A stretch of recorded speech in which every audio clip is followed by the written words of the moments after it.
Congratulations, you guys. You have found the only crescent roll recipe you will ever need.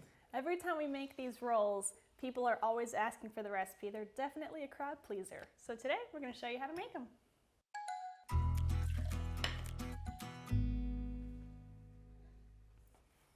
All right, first step, dump all the ingredients into the bowl. Could it be any simpler? I know, in no particular order. So we have the flour, sugar, salt, there it goes, yeast, melted butter,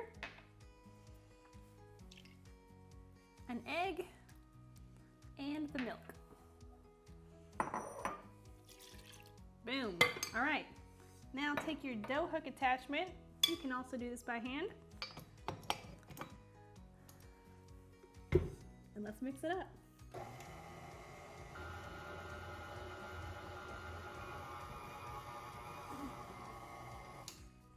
At this point, when all the ingredients are mixed, keep the mixer running on low to knead it for about 5 minutes. Now that it's done kneading, cover it with a clean kitchen towel, then let it sit until it's doubled in size, usually about an hour. Now that our dough has doubled in size, we will turn it out onto the counter.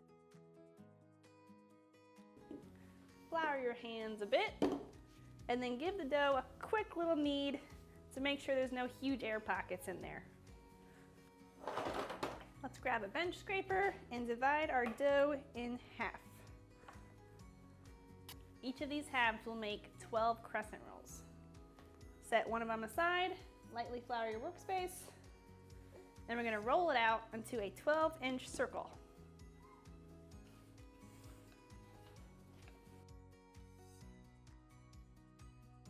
You can use a sharp knife, or I like to use a pizza cutter, and then you'll cut it into 12 equal pieces like you're cutting a pizza.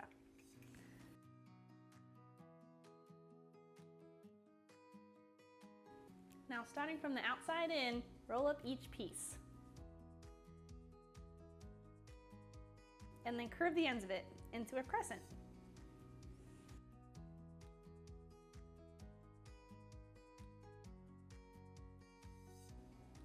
Place them on a cookie sheet lined with parchment paper. All 24 will fit on a single baking sheet, 3 rows of 8.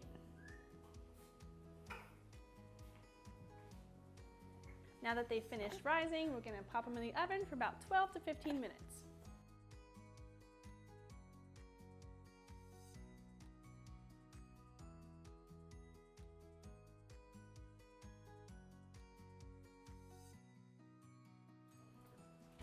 They just came out to look amazing, which I'm also very hungry, so they look even better than usual.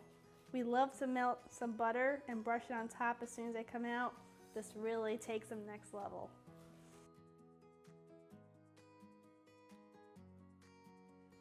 Like we said before, these are crowd pleasers. And yes, even though it's way easier to pop open a can of crescent roll dough, these are so worth it.